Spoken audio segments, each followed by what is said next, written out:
Hello, everyone. Welcome to Retrofit Talks. I'm Patty D'Souza, the Public Program Curator at the Building Center, and I'll be your host for today's session titled Retrofit Talks, Retrofitting Historic Homes. This online talk series, part of Retrofit 23, connects professionals to discuss residential retrofit. We're here to showcase the latest research and projects in architectural practice, offering valuable case studies and solutions for retrofitting homes. Our guest speakers will present their projects, followed by an interactive Q&A session. Today's guest, Tom Parsons, will discuss what it means to enhance and preserve the character of historic homes in a retrofit project. For a presentation of his recently completed projects as case studies, he will reveal what bringing innovative and sustainable solutions to older properties look like.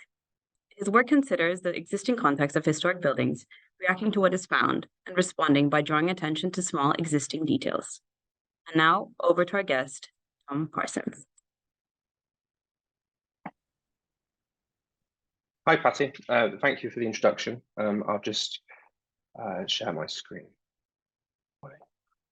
Hi, everyone. My name's Tom, and I've been invited to speak about character and retrofit as part of this talk for the Building Centre's current exhibition. After one of the projects, the first one I'll speak about was featured in the exhibition. And if you haven't already, you should definitely get down there and see it. There's a massive wealth of information, different types of projects to see. So onto the talk. Just a little introduction about me. I'm a sole practitioner. I'm an architect. I started working for myself around 2018, and in 2021, about 2 years ago now, I founded the company to sort of formalize the way I was working, because it seemed to be going well enough.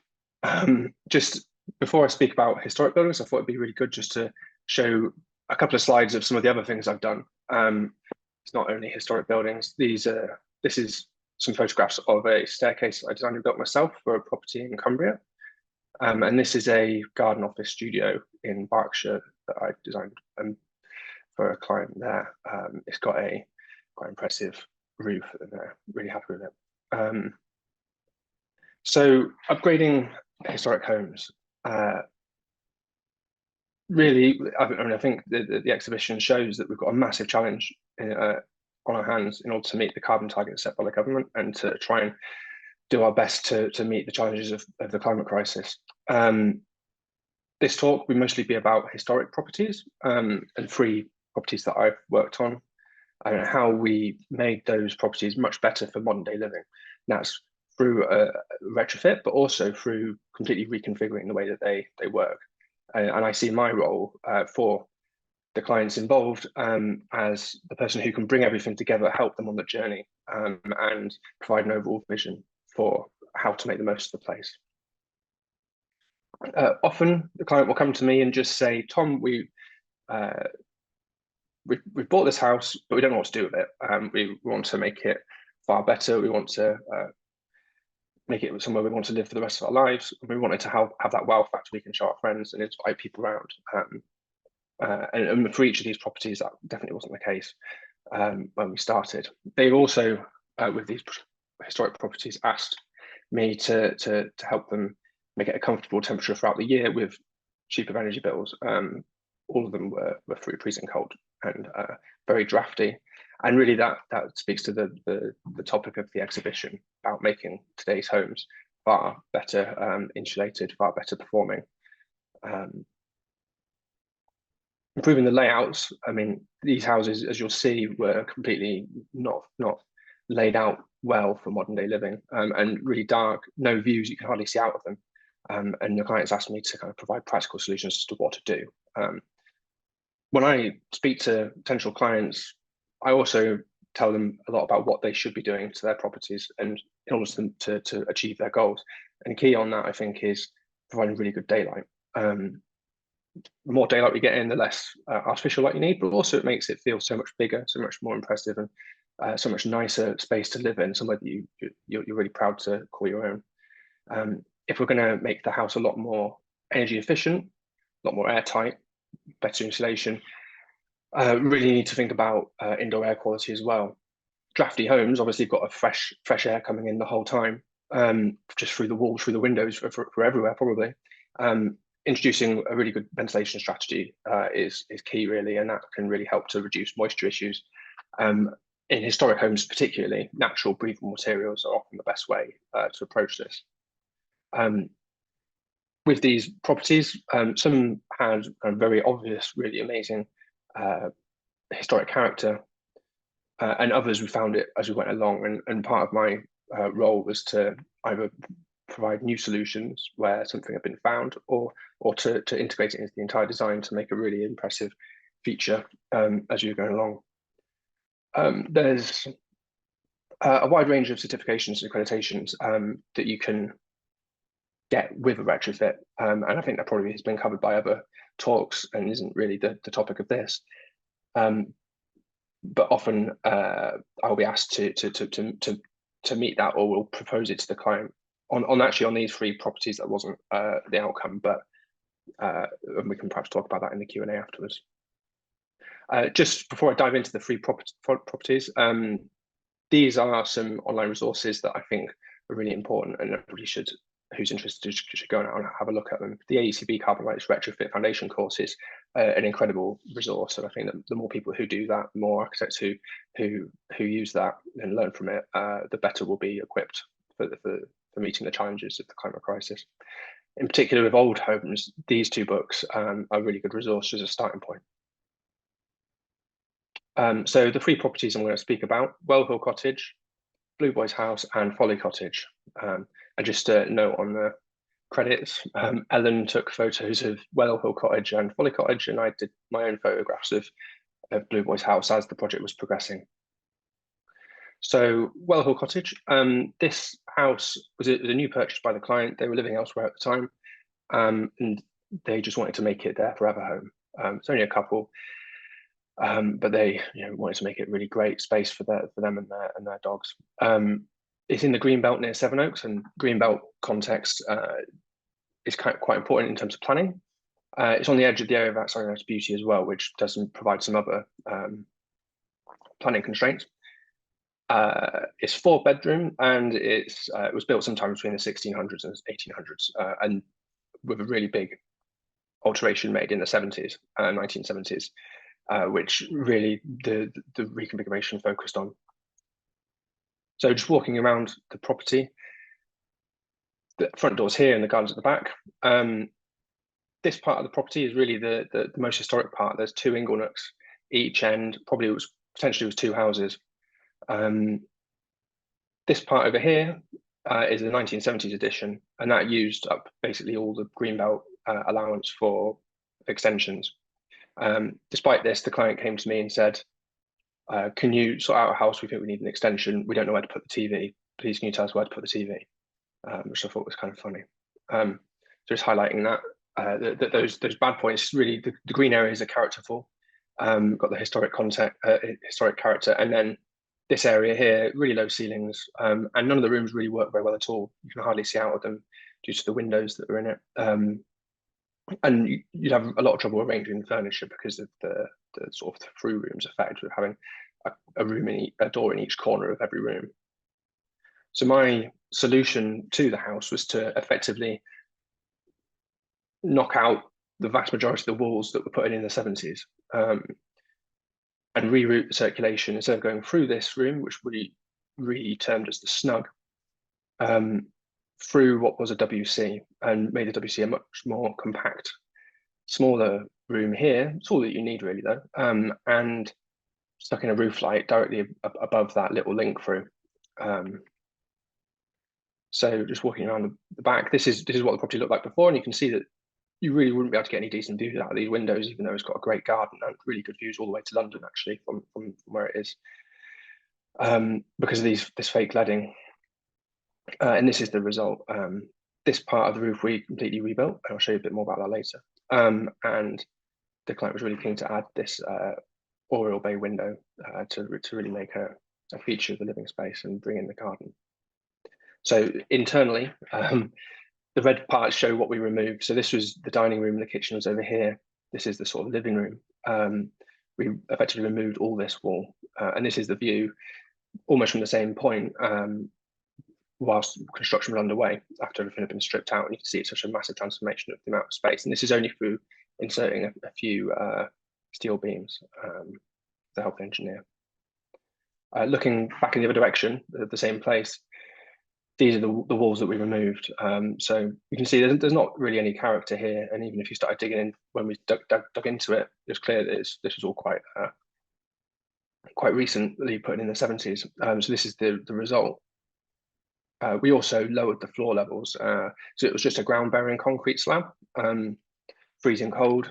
We dug that out, lowered the floor, put insulation in and underfloor heating. And this property had an air source heat pump installed as well.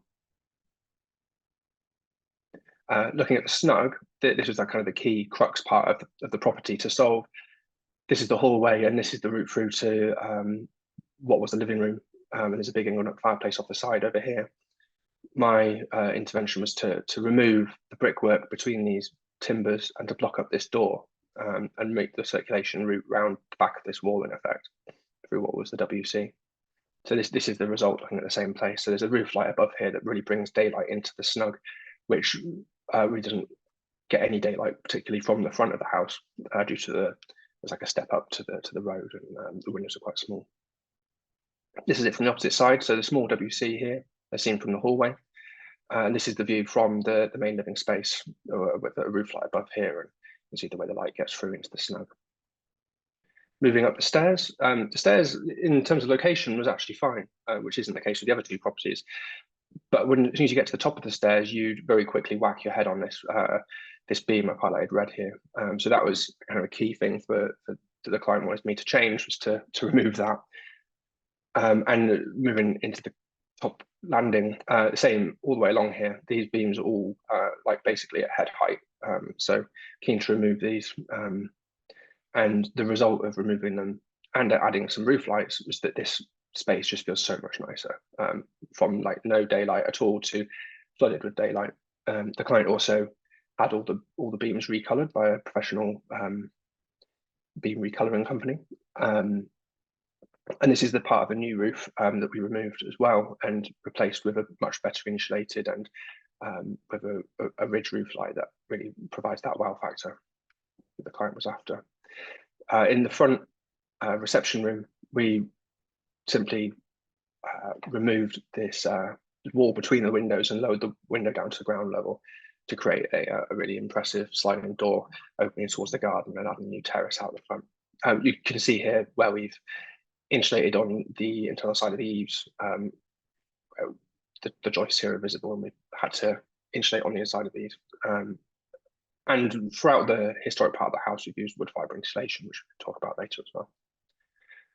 Moving on to Blue Boy's house, this property actually was slightly different in that it was built where it was listed, and also the client wanted to live in it whilst they were doing it up, so they had to sort of move from place to place within the house whilst they did up various rooms. So a very long journey. I've been involved in this one for a really long time. There was a previous architect involved who designed this glass box, I suppose providing a wow factor, but really when the client started to dig down into the different parts of the house, found loads more character and found aspects that needed to design around to really make the most of it, and that's where I came in. So it's grade 2 listed, and it's in the Cotswolds, area of outstanding natural beauty. When we started, it was two double bedrooms, one single bedroom, and the result of the alterations is massive, made it into a 6-bedroom house with loads of living spaces as well. So many layers of different changes made to this property. It's really a kind of a journey to find all of them, and quite fun to be involved with. So walking around the property, the front drive is here and the back garden over here. You walk into the front entrance in this location, but you could use this one, but this one's actually boarded up, but or not really very usable because it's so historic. But entering in the main hallway, there's really low ceiling, and basically no natural light apart from this small window beside the door. And from there, you could either circulate through the dining room, through the kitchen to a sort of an occasional living room back here, or up the stairs through this hallway, through sort of banging around in the property and looking at what had been added. Quite quickly apparent that this wall had been added during the 70s or 80s alterations to basically stabilize the whole property. It's a blockwork wall and here that runs the whole height of the house. But really, what wasn't especially nice. So we were very keen to remove that, and on the upper floors. This part at the back of the property was a dairy, and the key thing that the client wanted to do was to expand and make the use of that space. Whilst being aware of any character they could find. There's a small portion of flat roof here, and the rest was just pitched roof. That was all that was known about it at the time. So the proposed, we removed the staircase from its current location, which was over in the living room, made the most of this space and moved the stairs over here, so it was much more central to the house, and that allowed us to bring in lots of daylight. Opening up the kitchen into the dairy, actually we found a really impressive gable of really amazing wonky timbers, pitched roof above this section. So we had to redesign the kitchen around that. I'll show you some pictures of that here. So this is the hallway. You enter here, and then the stairs are just through that door, the kitchen through here. And making the most of this property really was to open this up, bring in some daylight, insulate these beams on the outside, and raise the roof a few, about 20 centimeters in the same place as it was.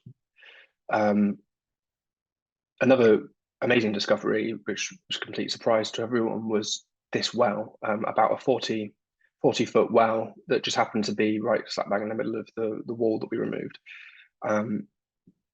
Quite a fun thing to do was to force you to walk over it to get into the kitchen. So you can see it's sort of a section through the well down here. There's actually a Victorian water tank over here, which has been made into the wine store below the garden room. And a historic basement was also found over here. So this is the kitchen. And the well, and bringing in lots of daylight to light up those beams means you don't need to have the lights on as much, but also creates a lot more feeling of spaciousness. This is the living space. Also a hollow space behind this picture, but this single nook fireplace was hidden behind a couple of different alterations through Victorian and sort of 60s. Alongside that, a staircase was found down into a historic basement. It used to be a coaching inn, and probably that was where the beer was stored. And we think probably the stairs originally would have been over here above and looping up. So this is the sort of the cellar. This is the staircase that we found, and this is the bar with a gym in the back, with some insulation, obviously, and ventilation needed down here, and a historic window as well that presumably would have brought light down at one point during the house's history. So the stairs, moving the stairs from over here in the living room over to this point and opening up the roof meant that we could introduce a roof light and make use of an existing historic window that had been boarded up to bring light into the first floor landing. So this is the stairs and the historic window here with the roof light letting light in into the landing. This is the landing here. So this had been boarded up, and really nice to be able to make a feature of it as part of the staircase. In the loft, we added the loft conversion. So this is a new oak trusses that replaced the blockwork walls that are sort of big spines that went all the way up through the house, as I mentioned, and to make the most of this space and to bring daylight in within the requirements of meeting the conservation officer's wishes. We put in a slightly lower floor level here just to make the most of the space. So you step down into the shower room. So moving on to Folly Cottage.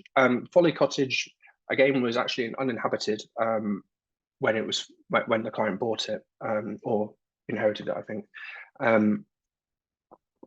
It's not listed, but it was highlighted to us at pre-app as being a non-designated heritage asset, or I think kind of locally listed in a way. It was 3 bedrooms, but it has the bathroom downstairs. So a key thing the client wanted me to do was to move the bathroom upstairs and retain WC in the ground floor. No real idea how old this building is. Couldn't find any records of it, and the best information we could find was that it is much before 1840 when it was built. It's napped thin construction with some bits of brick holding up the corners, but the brick corners might have been added at some point, and kind of unclear. So this is the existing property. You can see it's very drab. It's not just the weather that makes it feel drab. This Pebble Dash wall is a bit of an eyesore, and it's in the area of Natural Beauty, so near Colchester. So I think we managed to persuade the planners to let us do what we were keen to do by really improving the appearance of that. This here, a bit in the dark, is an oil tank and an oil powered boiler, and the client was really keen to remove that and actually wanted to use a ground source heat pump on this one. So just highlighting the parts that we changed. This gable end, the boiler, and we took a big slice out of the property in this location to really open it up and to improve the circulation, which I'll talk about again in a moment. The internal walls, near enough, all needed to be reconfigured to make it work. The ground floor bathroom moved upstairs. The kitchen in this location, actually, we completely changed. I'll show you some pictures of that in a moment. And this is the sort of the layout, much more open plan, more views through, and 2 decent double bedrooms upstairs and the bathroom at the back, and the stairs coming down into this small extension. This again, the boiler and the oil tank and that Pebble Dash. So this is the result. Moved all the Pebble Dash and made some much bigger windows here. The staircase running into the extension. So this was the original stairs, and again, very much like Well Hill Cottage, try to walk up this, and actually it's steeper than it looks in this photograph. You'd if you weren't careful, you'd definitely whack your head on here, on this bit here. So the client immediately said to me, we just need to put a new staircase in. Where can we put it? Where we put it was the kitchen. So this kitchen, if you see this red area, that's basically the parts we removed. Took a massive slice through the property here, and this view basically turns into this view. So when you step into the property, this is through the sort of the front lean-to. This is the first thing you see. View all the way through to the garden, through this staircase which the client built themselves. After I did a few little design options for them, and then this is a bridge between the between the 2 bedrooms, and a roof light above the stairs in this double height space brings in loads of daylight. We also insulated all over the inside of the property so that we could keep the historic appearance of these walls, and in the extension made the most of them to be able to really see that character. The kitchen moved into what was the bathroom, and gains a lot of extra daylight through this oak-lined opening that looks through into the dining space. The top of the dining space has got this roof light which brings in loads of daylight, and really sort of creates that entertaining feel, so you can be in the kitchen preparing things away and have all your guests in here, not seeing the chaos that's unfolding, but happily entertaining part of the conversation. That's just a view looking back the other way. On the first floor, we insulated the roof from the inside, so didn't need to remove the roof on this one, and put it back again. And opened up to the tip of the roof as well to really improve the feeling of spaciousness in there, make it much more spacious. Rearranging the walls also made the rooms, the 2 bedrooms we retained, much better. And we also, as part of upgrading that gable end, made much bigger openings to really bring the views into the rooms. So this is the main bedroom. On the floor directly below, the living space, or sort of TV watching room, I guess, has got this really great bench seat and view out to the garden, to really make the most of being in this fantastic location on the edge of the area of Natural Beauty. And that's basically my talk. I'm really happy to answer any questions anybody has, or go back through the slides, or talk about some of the more technical aspects, but hopefully that gives you an overview of how rearranging a property can actually make it a far better property to live in and to enjoy.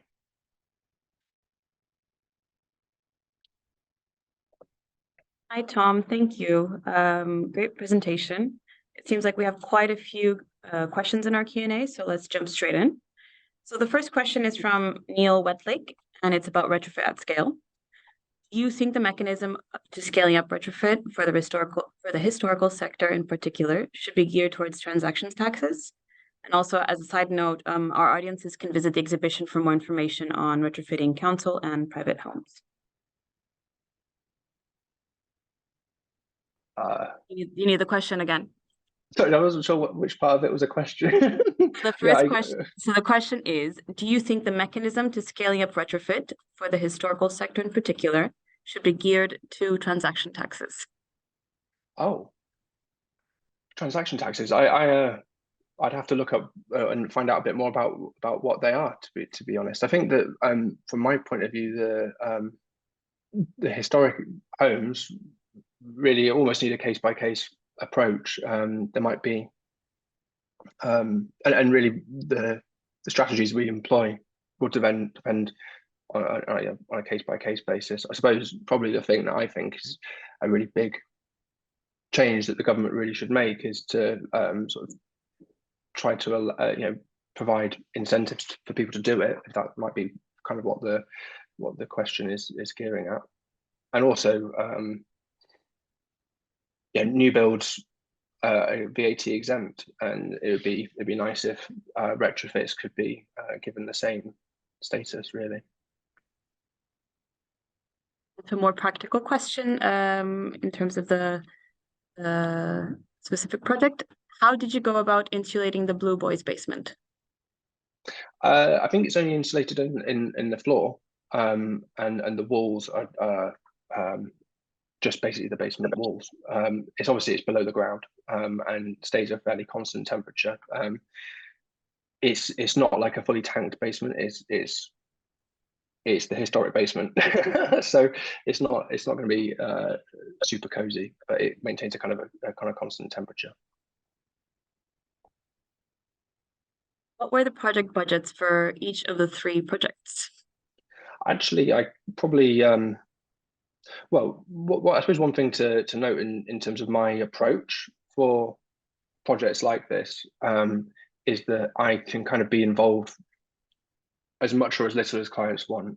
On each of these projects, I had a kind of a quite loose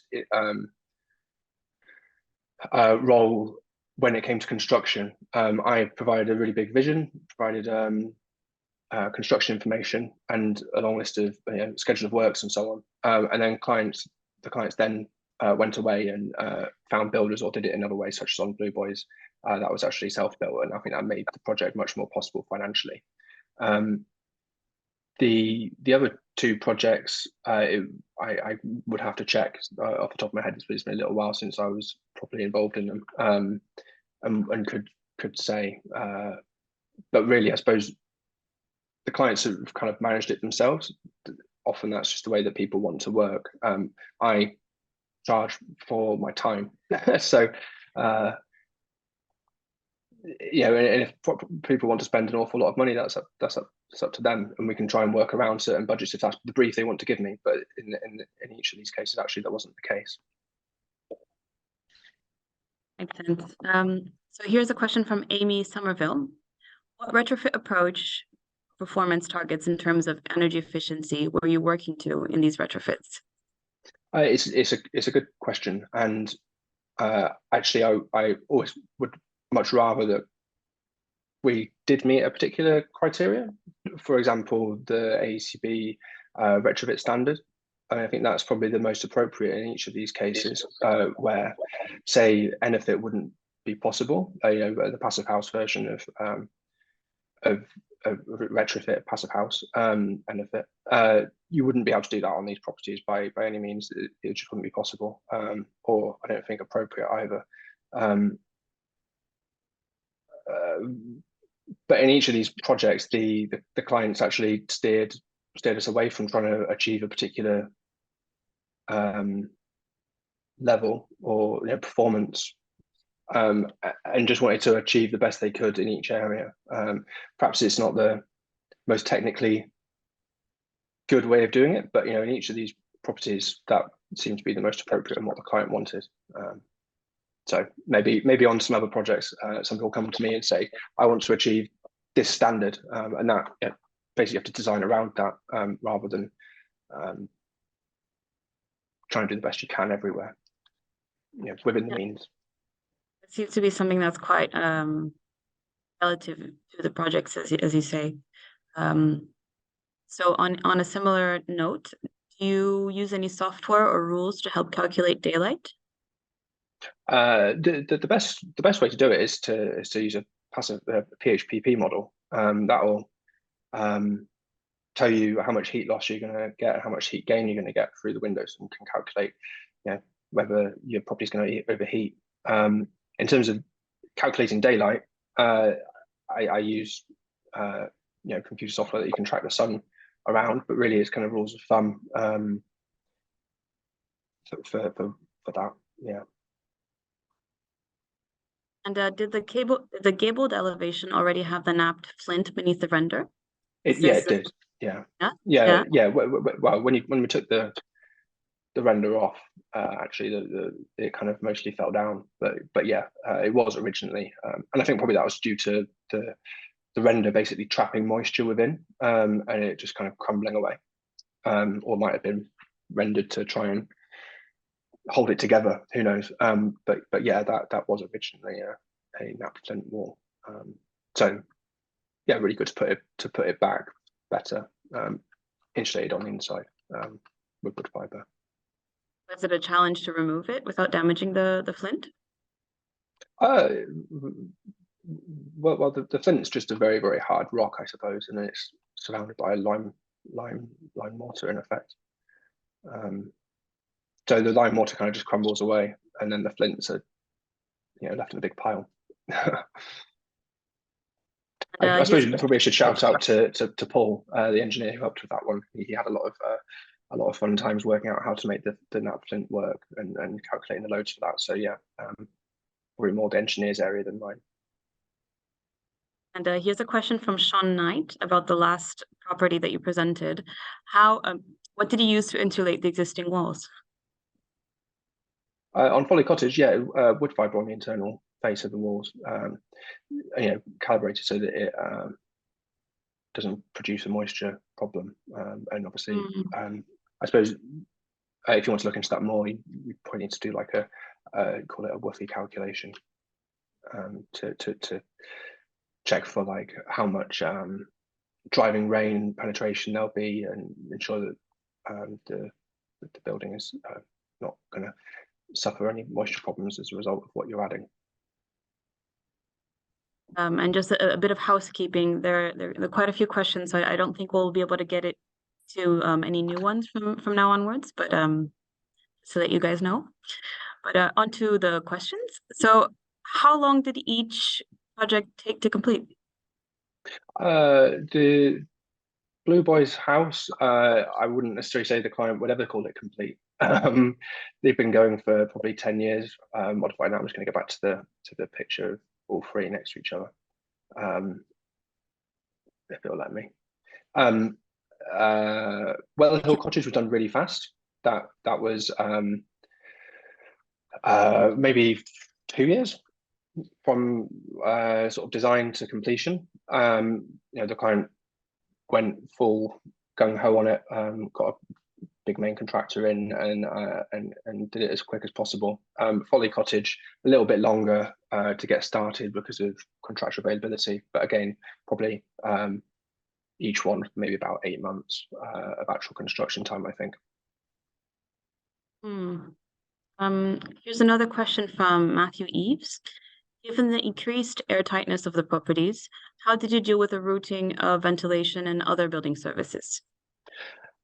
On each of these properties, actually, it's a natural ventilation method. I suppose you could call it opening windows and bathrooms and kitchens with extract vents.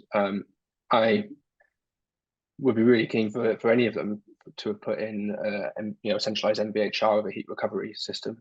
would have been my dream. Mm-hmm. But in each case, the clients decided that they didn't want to. So so there we are. But I'm currently designing my own renovation to my own house, and will certainly be doing a BHR. And routing the pipes around is a challenge. Something you have to design around.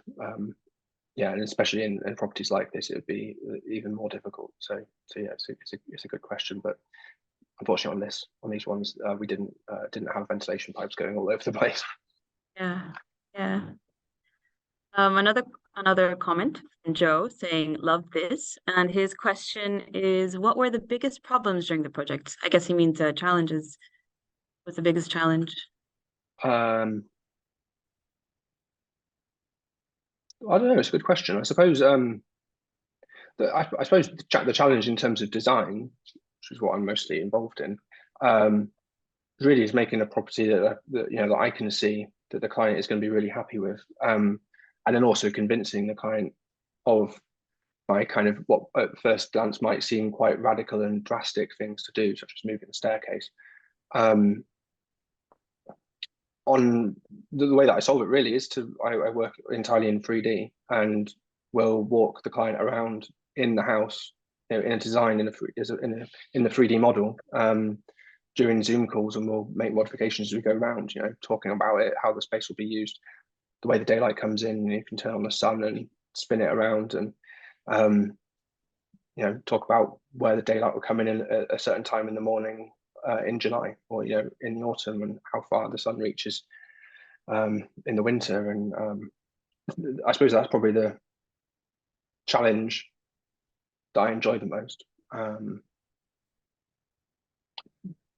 there's all the technical aspects when you get into the technical design, meeting U-value calculations, making the whole envelope work, and then I suppose probably for the clients, seeing the value at the end of it, seeing that this construction cost is going to be a few £100,000 perhaps, and then knowing that hopefully that it'll be worth it in the end. It'll give them a house that they're really really proud of, and hopefully will be reflected in I guess future sale prices, so they don't end up losing money in the long run.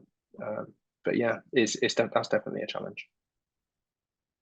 Well, there's a comment here from anonymous attendee saying, "Thank you for the great talk. Really cool designs." And Thanks. a question from HBAS2. How did you manage to convince conservation officers to be so drastic with some of this work? The only one that I suppose was subject to real scrutiny by conservation officers was Blue Boys. That one is listed, and the other two aren't listed. Well Hill Cottage, the planners weren't especially bothered what was done with the inside, which is unfortunate, because I think really it should, just as much beautiful timber in there as in Blue Boys, and I think probably it's a similar age property. It's just that it wasn't listed due to what was done to it in the 70s, and it's some real shameful things, I guess. But the results we've got now are actually hopefully only because it wasn't listed at the time. So maybe it would have been we were able to convince somebody, the conservation officer. On Folly Cottage, they just like the design. I think it makes the most of the property. It really improves that gable end, and the extension itself is small enough and in keeping with the property in terms of size that you can tell that it's an extension designed to really fit in. It's got the nap flint side, and it's got the brick detailing that I thought quite hard about. But yeah, I mean, I think that when there's a good design, conservation officers normally can be persuaded.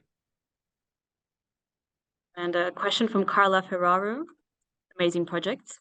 Did you come across damp/water ingress issues through floors, i.e. through flagstones before? And how did you go about this? In the ground floors of all these properties, they've all been dug out and insulated. All of them were ground bearing slabs already. There might have been timber floors at some point and have been removed and just a concrete slab laid. So obviously that'd be freezing cold and yeah, probably damp as well. So removing those and putting in a new floor so mitigates the damp through the floor itself, but can also cause issues with damp in the walls. So you know, there's this kind of complex issue to solve. And on to our last questions. A question from Donald Moore. Lovely work, Tom. With such specificity in terms of the design and spec, do you encounter issues in terms of performance gaps between the design and completed project when you're not acting as a contract administrator? In terms of the design changing as it goes along, or I suppose I'm not entirely sure the specific aspect that the question is asking at. Performance gap in terms of how well it performs versus what we might have calculated using energy performance software. We haven't done any post-occupancy evaluation other than to ask the client, is it nice and warm? Is it drafty? What do you think? How does it feel? You know, each of these properties, they've lived in it over winter now, and with Folly Cottage with its new ground source heat pump, and with Wellhill Cottage with its air source heat pump, they were all singing its praises. You know, definitely plenty warm enough, really lovely spaces to inhabit. In terms of whether my designs get built really specifically with all the specifications and detailed drawings that I do, quite often I'll see photographs from clients and say, oh, you need to make sure you do this, make sure you do that. And yeah, I'm aware of there's definitely like a skill shortage, I suppose, or builders who want to get it done quick and get out rather than going around taping everything and making a really, really fantastic build. So it's something that I need to, if the client isn't going to have me involved during the build, it's something that I kind of have to talk to them a lot about and make sure that they're aware of it and point them towards, you know, best practice guidance, and hope that they spend the time to check it. You know, on both of these projects, actually, all these projects, the clients have basically been in nearby or seeing the projects almost day by day as it happens. So they would have a much better idea about the way things have been built than I. So it's just about kind of educating clients, I guess, you know, helping them understand why we're doing things and how to do it the best way. Yes, that answers the last question that we had, which is how do you deal with clients reluctant to implement simple, sustainable solutions? I guess a lot of these things, you know, will pay for themselves in time. You know, you get payback ideas for, say, solar panels. But you know, if you've got a really horrible damp property that is really dark and dingy, you will have bought it for a lot less than what you're going to be able to sell it for afterwards. I suppose that's kind of a similar type of payback or incentive to do something. So, and you know, bringing daylight in makes the place feel better. I think the thing I've struggled mostly with is, like I mentioned already, introducing good ventilation systems, or you know, high-end ventilation systems. And you know, it's not something that you can very easily do afterwards. So I don't know. I mean, I'd be really interested to hear how other people have done that without just having a client who's just really keen for it. You know, has already been educated and comes to you with the brief to do it. You know. Yeah. Well, that's all we have time for today. So thank you again, Tom, for your brilliant presentation. Thanks very much. Thanks for having me. Yeah, I hope everybody's enjoyed it, and you know, get in touch if you want to hear any more about it, or you know, find out more. Just feel free to send me, drop me a line on email or on Instagram or somewhere, and I'll have to answer any other questions that have been missed. Good, and thank you to our audience for attending the webinar. It'll be available online shortly. And to learn more about the Retrofit 23 public program, please visit our website, buildingcentre.co.uk. And we invite you to mark your calendars for our next webinar, which is next Tuesday. And if you're in London tomorrow, do join us for an evening event about the intersection of well-being and retrofit.